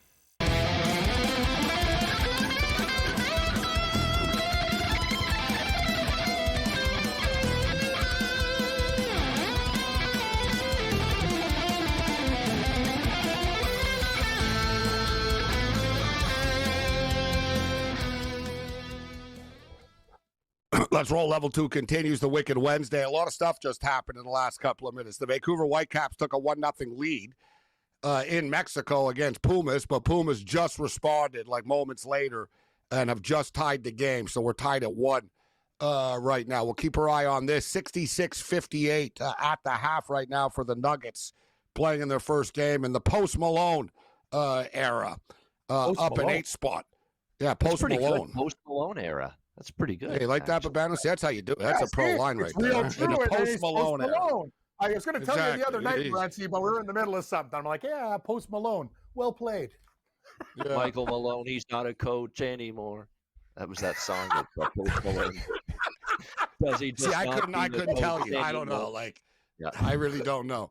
The guy's in everything. He's like, hey, man, you like to cook with weed and whatever. He's got his tats going on. Like, yeah, that guy does everything. Like, he's on that Food Network. Was he the one? Was he the You gotta one in get White Man Can't Jump, the remake on Disney there? That wouldn't surprise He me. might have been, I haven't seen it, but he's the guy, Gabe, with the tats all over his face. He's like a white kind of rapper guy, and he does all sorts of stuff. Like he's everywhere. There's a bunch of these dudes now, though. Like I just saw tonight, Pat McAfee had a live show, and a Jelly Roll guy, same thing. Well, Like, I don't know about this exactly. Where did Jelly Roll come from, by the way? Who is this guy? Jelly Roll. So no, Post Malone, like you said, the dude's got tattoos on his face. Yeah. That seems to be the thing now. You want to be a singer, you got to get tats on the face. You got to you got to get some. That's the ticket to success. Exactly. He said it last like night. I if- was laughing too. I was like, no. If I was the Denver Nuggets, I'd play into it. Like if we started to play well in the playoffs, get T-shirts. Post Malone. You know what I mean? I've been going around in circles for 20 years. No tats. Like it's I'd be selling T-shirts. I'd be selling T-shirts as just a bootlegger came outside the arena. Post Malone, get your Post Malone T-shirts here. Nuggets, Post Malone. You make a killing. Some guy's going to think about it. Now he's going to be sitting there the way you sold beers when the Canadians won the cup, and the guy's going to have nickels of money. Trust me. I'm a Great street idea. entrepreneur. Yeah, I mean, I think fast, Cam, and like things like, all right, what are we gonna do? All right, get crank it up. Very much so, like the dudes in Toronto that sell the "I Love BJ's" T-shirts. Yeah, they. The problem is that guy got shut down. Yeah. Yeah, they Like, got we shut bought one. down. He's like one of those guys, Gabe. He's like, you buy 2 shirts, you get a CD, and then you see, wee, like, here come the cops. I'm like, why are you busting this guy? He's just trying to make I some think the money. Blue off the Jays street. actually tell you to turn it inside out. Actually, when you go to the game too, Yeah. like they were like, no, you bought it. It doesn't matter. You can't wear that in here. It was pretty creative though, wasn't it? The Blue Jays, BJs. So I love BJs. There was a dude that stood outside like the stadium and like the subway station. He had a couple of guys out there, but people really liked them. But it really upset the Blue Jays because all these people would walk into the stadium. Number one, they already spent money on merch illegally on the street. And number two, it was pretty gratuitous with the I Love BJs. So you had a bunch of people walking around with I Love BJ shirts. I had a couple of beers with that guy. Yeah, he told me the cops are all over him, Gabe. Yeah, poor guy. He did well though. He made a lot of money before they shut him down. He did good entrepreneur, good street entrepreneur. LA's pretty wild outside the Crypt Arena. And the Dodgers too. I don't know, it's like an LA thing. It's a free-for-all. Like, you know what I mean? Like I'm amazed. Like there's people selling like bootleg stuff, like literally like as you go in the door of the arena. No, you know what I mean? Same with the Dodgers. Like the Dodgers are a little bit, they'll push them down more. But it seems to be a thing that, all right, whatever, let the people sell their stuff on the street. Toronto's not like that. The team will just get the cops and tell them, hey, go bust these people. They're costing us money. Exactly. I guarantee you're not selling any Canadians merch outside their arena. I told Billy Cox to F you'll off, be and bailing they yourself escorted me out of jail like 2 hours later. Yeah. You'll be in handcuffs. I'm sorry, I'll never sell another Canadian logo again. Billy Koch came back to the White Sox facing the Jays, and I go, you cost me so much money. Next thing you know, you're out. Like they had me there and took me right out of the stadium. I'm like, okay. I can't even heckle a guy these days. Okay. You can't screw Blue Jays security is like they're way too uptight. Like that stuff goes down in New York and LA all the time. Like they're all over everybody. Don't you think? Yeah, they're uptight. They're a little uptight because there's been incidences, right? I was there once when the people started throwing those magnets onto the field. The beer can to the Baltimore Orioles guy hit him in the head. Remember that? Yeah, player got hit. Player got hit with the beer from the outfield. A baby got hit with a beer. So there's a lot of incidences. Remember the baby got hit, but that was the mother's fault for bringing the baby and sitting above the dugout. I agree. If you're going to bring a baby to a baseball, especially a playoff game, she brought a baby to a playoff baseball game. There was a bad call. People started throwing beer cans and stuff at the field, and the baby got hit. And people were like, oh, Blue Jay fans are savages. But if you're going to bring a baby to a baseball game, you better sit don't sit right there. No, You know what I'm saying? boonies. I agree. Sit in a safe area. Something, yeah. Well, yeah, stuff's going to happen down there. Yeah, stuff's going to happen down there. All right. Well, man, this is flying by. We got to get Babato's picks. We got Brady Cannon stepping up and in. So, Babato, get your golf guys' picks ready to go. What do you got for us this week, Babato? Who do you got? Yeah, very interesting. Nobody really is a big favorite for my golf guy here other than Joaquin Niemann. Joaquin Niemann at 35-1. Shane Lowry also in that price range. How about Bobby Mack, the Scotchman? I got him. Robert McIntyre, 50-1. Minwoo Lee, 55-1. Will Zalatoris, 60-1 for my golf guy. You mentioned Patrick Reed earlier. 90-1 is on my golf guy's ticket. Of course, I mentioned Brian Harmon, the lefty, 125-1. And down the board a little bit, Lucas Glover, 175-1. So there Am I your golf guy, Babano? I have 5 picks, and 3 of them your golf guy has. Really? Interesting. Well, let's hope for a big week, my friend. Let's go. I hope so. Let's hope for good Big things. Robert McIntyre is a trendy pick with the golf hipsters this week coming into this tournament. Although it could be worth a look for top 20, top 30. We can take a look at that market. On the other side, we'll get Cam's picks, and we'll get the great Brady Cannon's Masters preview. I want to go over the top categories because I think that's where there's some money to be made. Like Paul was talking about the Kentucky Derby with the matchups. Not so much matchups, but top this, top that. That's where the market that I like.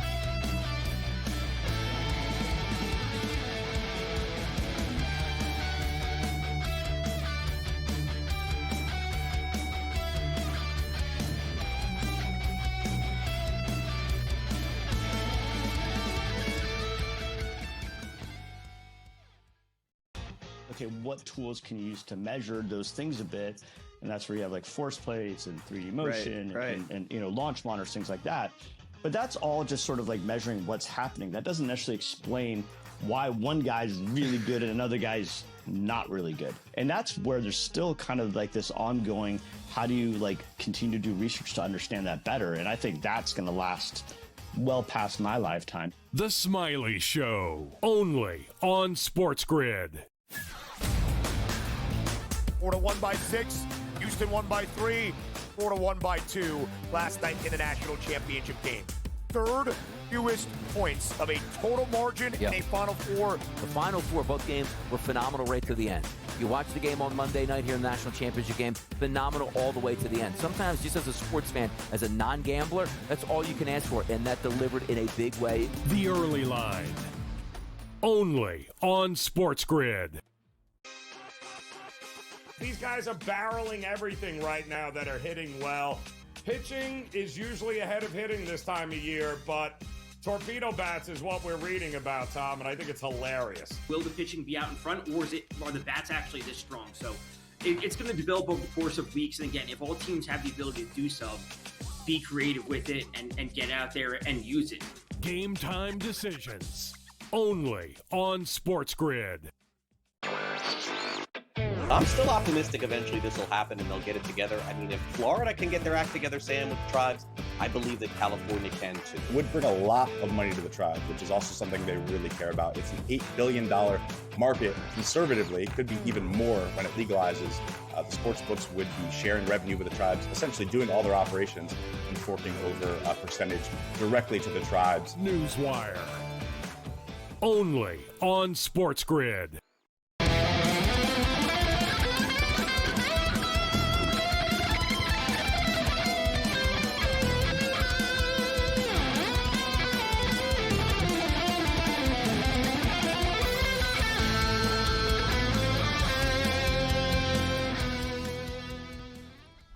This is SportsRage. I am Morency. So Countdown to the Masters is on.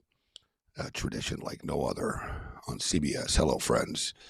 This is the 18th anniversary of Earl Woods passing away. It's heroic that Tiger was able to get out of bed this morning, isn't it, Jim? It truthfully is. It truthfully is. It truthfully is. Like, that Earl stuff always used to get me. I'm like, Erger Thurbina pitched a World Series game while his mother was being held for ransom. Yes. Literally and figuratively. His mother was being held for ransom. She was kidnapped. He pitched during the World Series game. They were like, oh, yeah, he's facing some adversity, Chuck. You know what I mean? Like, it's like the golf stuff, like how they blow everything up. It's like, oh, God, like, I got to watch it with the sound down. I can do without. I like the tournament, but I can do without like the maple syrup on top of it, Jim. But this is too much. The azaleas and all this stuff. Yeah. It's fun. What is it? Amen Alley? Was Amen Corner there? Or whatever. That's NASCAR. Amen Alley. Amen Corner. Amen Alley. So yeah, you're Amen Alley. He's got to pick himself up off the mat after that. We're here down at that Amen Alley. Amen Alley. Yeah, it's crazy, Gabe. I remember one guy was wasted too. And the thing is, they have undercover master cops, but they're senior citizens who kind of look like regular. Oh, they'll snitch you out if you're too drunk in the crowd. Yeah, you're a patron. I watched the guy get there, handcuffed for sliding drunk with double fisting beers, and they're like, "You're gone, and your family's gone, and your family, like you're generationally like off the." They put you on the banned for life list.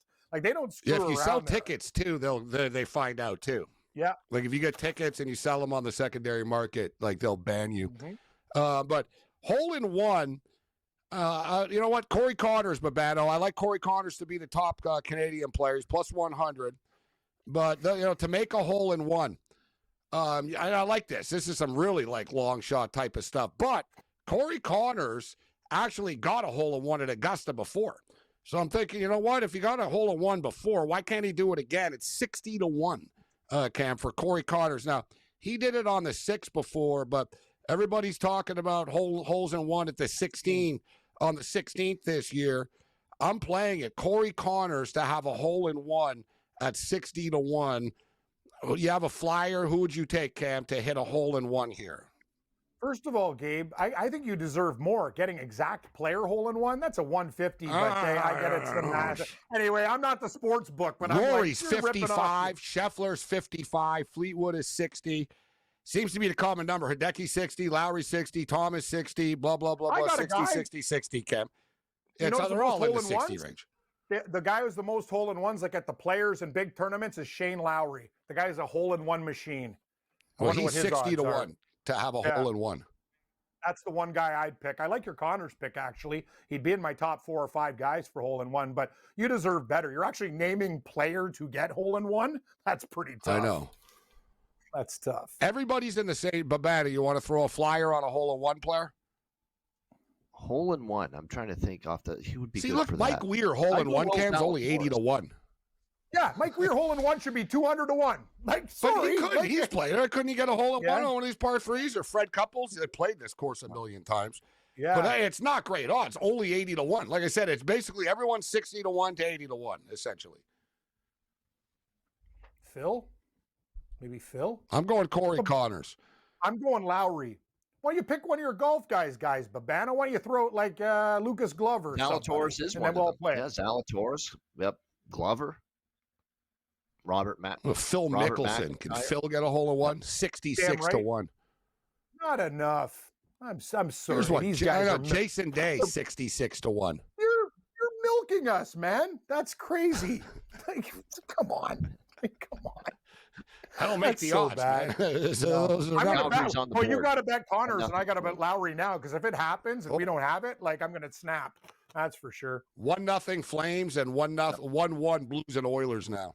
Oh, the Flames scored? Yeah. There we go. He did. Take hold of the Flames. You're not singing Queensryche, Babano. Take hold of the flame. Normally you're banging out songs. That's a tough one to sing, though. All right, Babano, before we get you out of here, UFL football, week 3. You like anything this week in the UFL in the 4 games? Yeah, last week was an interesting week. I guess I overreacted, I guess, a We've little only bit. got 30 seconds here, 25 seconds. Just bang it out. I will go with Memphis. I'm fading Houston again. I know Houston covered, but I still don't think they're very good. I think Memphis took a step forward. Memphis. And Wisenhunt's back.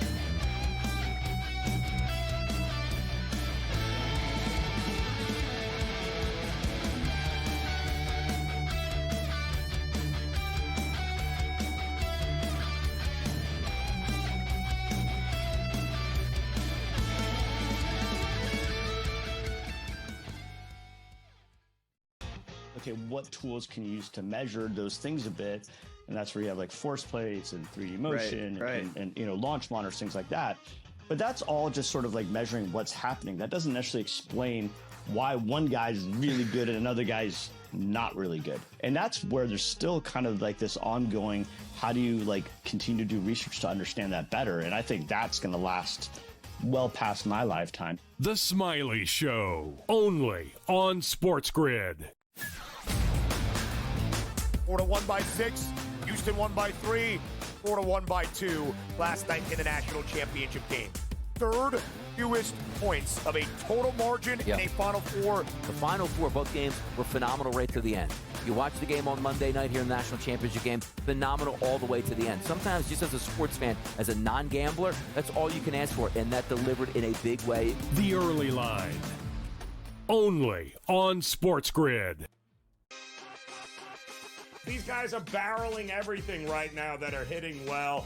Pitching is usually ahead of hitting this time of year, but torpedo bats is what we're reading about, Tom, and I think it's hilarious. Will the pitching be out in front, or are the bats actually this strong? So it's going to develop over the course of weeks. And again, if all teams have the ability to do so, be creative with it and get out there and use it. Game time decisions, only on SportsGrid.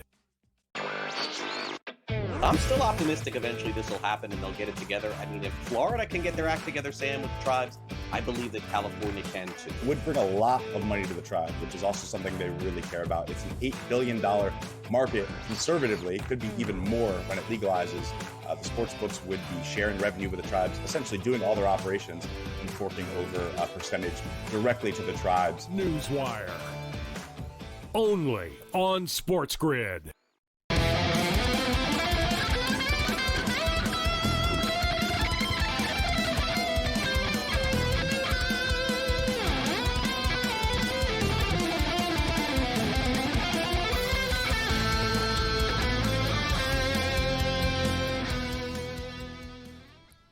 Let's roll. This is SportsRage. Quickest 20 minutes in sports talk and television continues. The Denver Nuggets starting to pull away now on the Sacramento Kings. We like the Nuggets tonight. First Post Malone game for them. 73-58.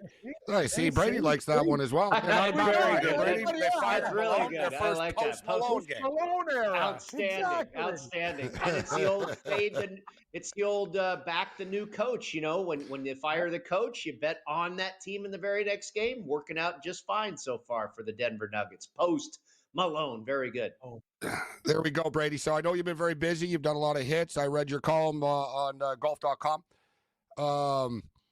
And you're rocking the green jacket tonight. So how was the dinner? Were you at the champions dinner? You look like you're coming. You look like you try to sneak into the dinner like this, wearing that. Like you look like a Masters winner. I had to fly home after the par 3 tournament just to make this show. But no, all seriousness, had our Masters draft tonight. You may know Oasis in Las Vegas, just a little tavern. Yeah, Brian Blessing used to go there. Right. Brian Blessing. So we had a Masters draft, a lot of sharps, a lot of wise guys. Jay Cornegay, Vinny Malauulu, Nick Bogdanovich, Matt Humans, Tony Miller. A wise guy Masters pool? Oh yeah. And we did it for many years, and then we took about, I want to say 2 or 3 years off, and now we just resurfaced here. We got a new commissioner because nobody wanted to run the thing. So we recruited a kid who's doing it for us now. We all got together and good time. And we had the first pick. You guys will find this interesting. I partner with a guy I used to do a golf show with for many years named Wes Reynolds, who's a very, very good golf handicapper. And we've won these drafts a few times. He and I are a team. Everybody kind of teams up. It's mostly 2-person teams. So we drew the first pick, which we really didn't want. We didn't want to be number 1, but we drew number 1. Okay, you're Scotty, you're Rory. Wes wanted to take Rory, and I said, I don't want to go there. I mean, there's so much popularity with him. So we ended up with Colin Morikawa as the first pick. Wow. A little bit, off the grid. You would think with the number 1 pick in a Masters draft, you're taking Scotty or Rory, right? We didn't go there. We gambled a little bit and took Morikawa. You know, Wes Reynolds, a funny story, Brady. There's two Wes Reynolds. It's sort of like there's an Eric Cohen. There's a bunch of Eric Cohens online in the sports world and stuff. There's another Wes Reynolds in the sports world who's like a guest booker and stuff. And me and your Wes Reynolds follow each other, whatever, on the sports road. We follow each other. And I accidentally once sent Wes like a DM. Where the F are you? I spoke to you like an hour ago. What the hell is going on? He responds to me, hey, Gabe, I was unaware I was booked, ? And I was like, what do you mean? And then I clued in, wrong Wes. I was like, oh, sorry, bro. I said, you're not going to believe this, but there's another Wes. And the DMs got mixed up with the Wes's.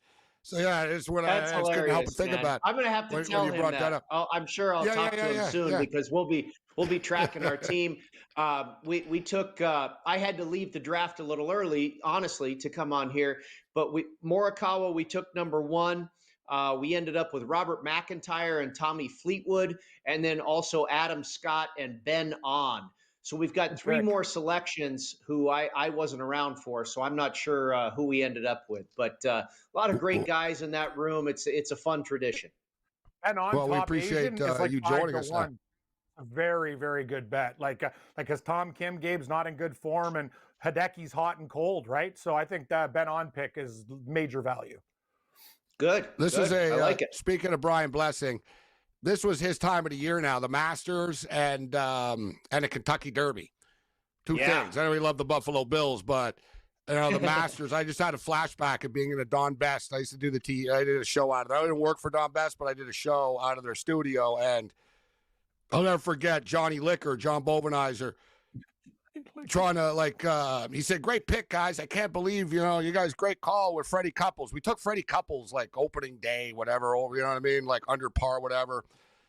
And it was one putt to go. I never seen Blessing so mad. He's like, I swear to God, Johnny, if he misses this putt after you, Blessing was mad. He goes, you don't effing you don't and the putt barely went in. He's like, calm down, Brian. He goes, don't tell me to calm down. You don't know what the F you're doing. Brian was losing it. He's like, hey, do you believe this guy?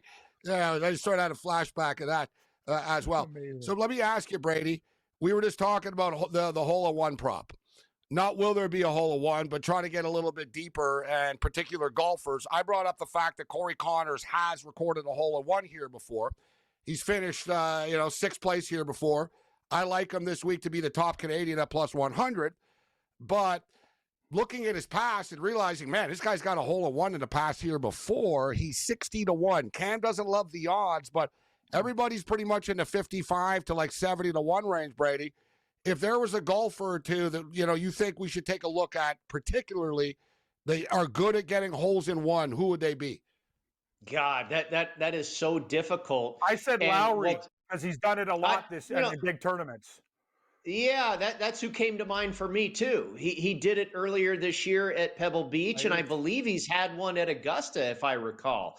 Louis Oosthuizen, I know, has had one. He's not in the field this year. But there's really only one hole where you're probably going to get one, and that's number 16. And it's usually with the pin position, if I recall, on Friday or Saturday. It's not the Sunday pin.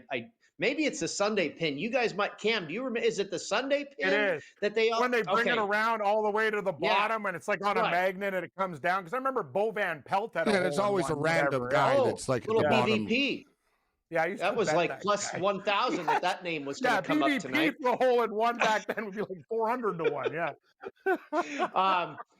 I just a random thought here. Let's go with Justin Rose. What's he? 75? I would want to take one of the bigger long shots on the board.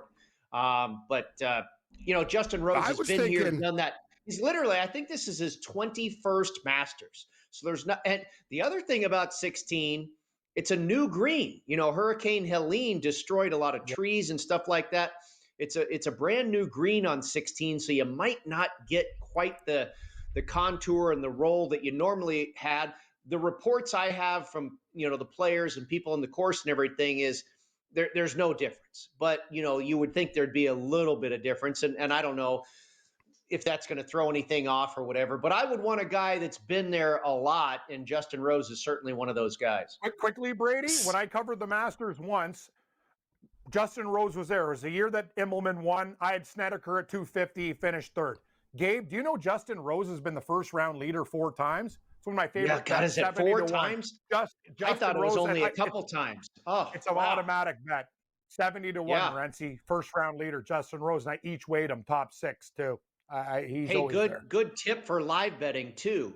Take a look at who was in that top 10 to top 15 after day 1. If you're not in like the top 12 after the first round, odds are you're not going to win the Masters. So if you're going to jump into the live betting market, you want to take one of those guys that, starts off well. Justin Rose, one of those guys. I'm on him at 110. One of my I took 3 triple-digit long shots.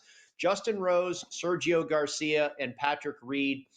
The long shot or the Masters is typically a pretty chalky tournament. You don't get triple-digit winners, but I thought all those guys were live for a flyer. I was talking about Patrick Reed earlier for top 20 is plus 200, top 30 is plus 100. Justin Rose is 66 to 1 hole in one. And I agree, Brady. I even threw out some of the older vet guys that had just have been here a million times before. To me, like I said, I like the Corey Connors one at 60 to 1, but this is sort of a gut feel, guys. Jason Day, hole in one. Wow. Stick it to that uptight Masters crew that told him to tone down the colors of his clothes. Yeah, right. What is he wearing? Jason Day, it's an ace. Skateboard weird. These guys got skateboard stuff he's done.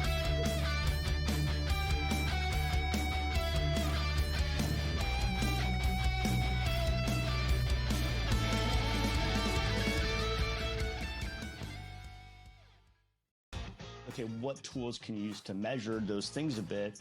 And that's where you have like force plates and 3D motion and launch monitors, things like that. But that's all just sort of like measuring what's happening. That doesn't necessarily explain why one guy's really good and another guy's not really good. And that's where there's still kind of like this ongoing, how do you like continue to do research to understand that better? And I think that's going to last well past my lifetime. The Smiley Show, only on SportsGrid. 4 to 1 by 6. Houston won by 3. 4 to 1 by 2 last night in the national championship game. Third fewest points of a total margin in a Final Four. The Final Four, both games were phenomenal right to the end. You watch the game on Monday night here in the national championship game, phenomenal all the way to the end. Sometimes just as a sports fan, as a non-gambler, that's all you can ask for, and that delivered in a big way. The Early Line, only on SportsGrid. These guys are barreling everything right now that are hitting well.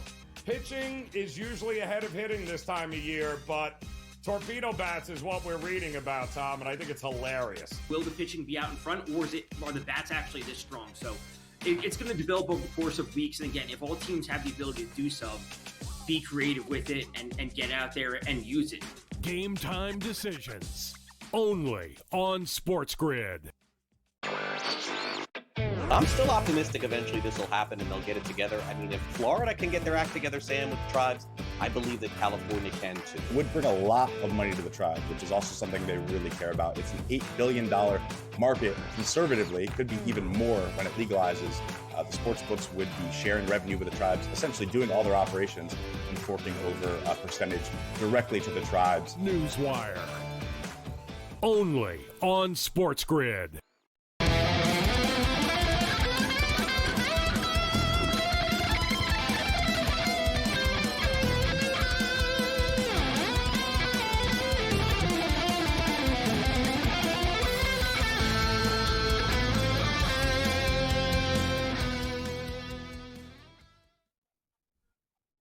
This is SportsRage. I am Morency. We're kicking it. Countdown to the Masters is on right now. We got Brady Cannon in his green jacket in the house with us. So, Brady, talk to us about why, the correlation between the plantation and this course, because I know in reading your article and your preview that this is something that you're hanging your hat on here. Talk to us about the history and the correlation. Yeah, it's really amazing. And it ties into the fact that we play the Masters at the same course. It's the only major that we play at the same course year after year. It's the most predictable golf tournament.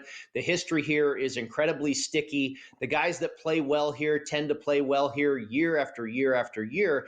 And then in addition to that, you have these correlated courses that are the same names pop up at these courses as far as who wins, who has success. And we'll start with the Plantation course at Kapalua, where they start the year. Hideki Matsuyama wins this year, has a green jacket. Who else has won there? Jordan Spieth, Dustin Johnson, Patrick Reed, Zach Johnson, Sergio Garcia, John Rahm. Cam Smith has won there. He's been in the final pairing a couple times at the Masters. So nothing is like Augusta, right? But there are some similarities between the Plantation course where you have tremendous elevation change. Huge, wide fairways, some of the widest fairways on the PGA Tour circuit. Same with Augusta.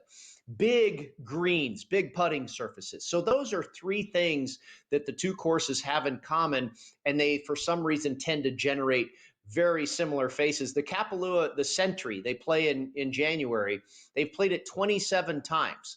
10 times has the winner been a Masters champion, 37% of the time.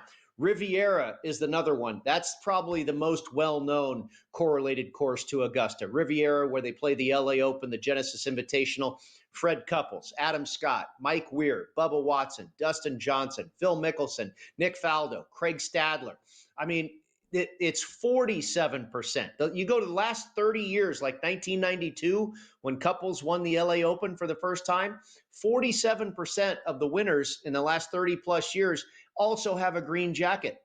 Then the other one that's amazing is St. Andrews, the old course in Scotland, which makes a lot of sense because Alistair McKenzie and Bobby Jones, who built and designed Augusta, took a lot of influence from the old course at St. Andrews. They garnered a lot of information and structured their creation of Augusta with a lot of that in mind. So that one has some connection there inherently. But you look at what has happened the last 10 British Opens that have been played at St. Andrews going back to 1970. 6 of them have been won by Masters champions. Jack Nicklaus, Seve Ballesteros, Nick Faldo, Tiger Woods.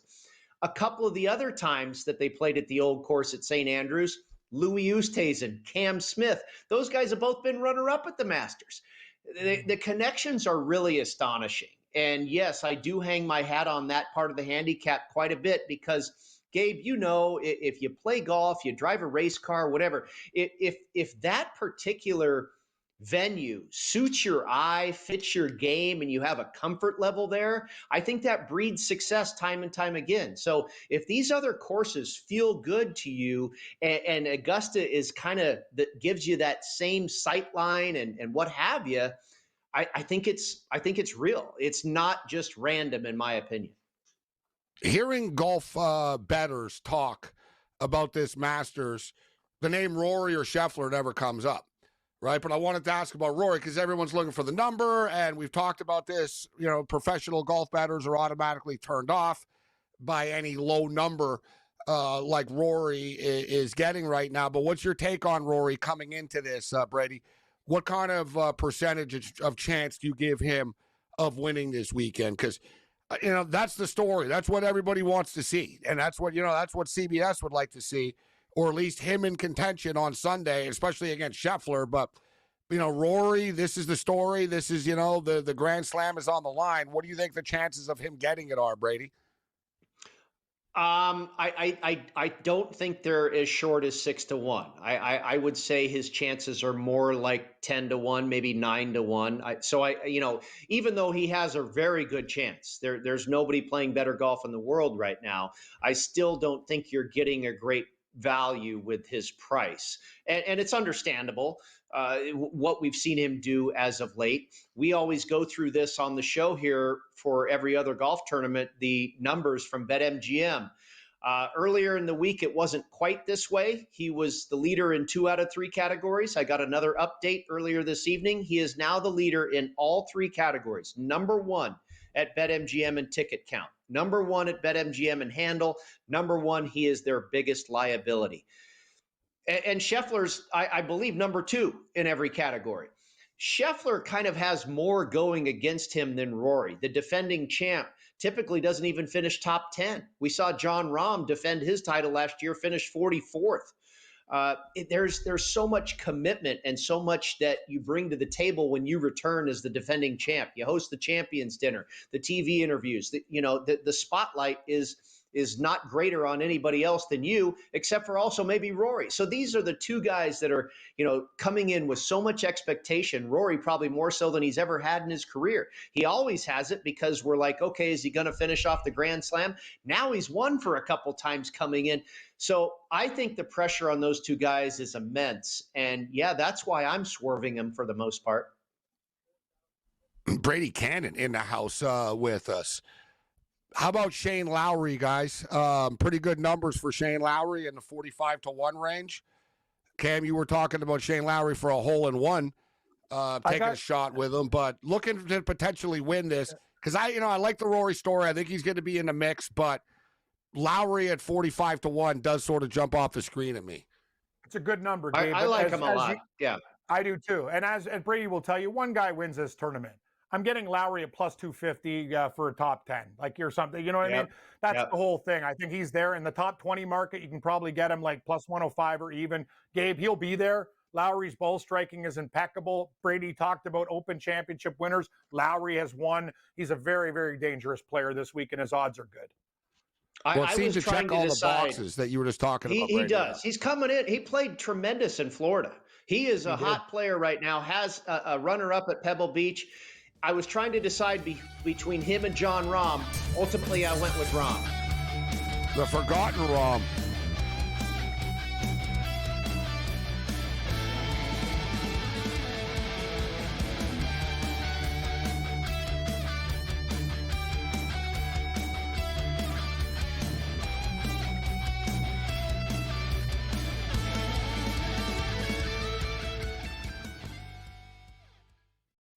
Okay, what tools can you use to measure those things a bit? And that's where you have like force plates and 3D motion and launch monitors, things like that. But that's all just sort of like measuring what's happening. That doesn't necessarily explain why one guy's really good and another guy's not really good. And that's where there's still kind of like this ongoing, how do you like continue to do research to understand that better? And I think that's going to last well past my lifetime. The Smiley Show, only on SportsGrid. Florida won by 6, Houston won by 3, Florida won by 2 last night in the national championship game. Third fewest points of a total margin in a Final Four. The Final Four, both games were phenomenal right to the end. You watch the game on Monday night here in the national championship game, phenomenal all the way to the end. Sometimes just as a sports fan, as a non-gambler, that's all you can ask for, and that delivered in a big way. The Early Line, only on SportsGrid. These guys are barreling everything right now that are hitting well. Pitching is usually ahead of hitting this time of year, but torpedo bats is what we're reading about, Tom, and I think it's hilarious. Will the pitching be out in front, or are the bats actually this strong? So it's going to develop over the course of weeks. And again, if all teams have the ability to do so, be creative with it and get out there and use it. Game time decisions, only on SportsGrid. I'm still optimistic eventually this will happen and they'll get it together. I mean, if Florida can get their act together, Sam, with the tribes, I believe that California can too. It would bring a lot of money to the tribes, which is also something they really care about. It's an $8 billion market. Conservatively, it could be even more when it legalizes. The sports books would be sharing revenue with the tribes, essentially doing all their operations and forking over a percentage directly to the tribes. Newswire, only on SportsGrid.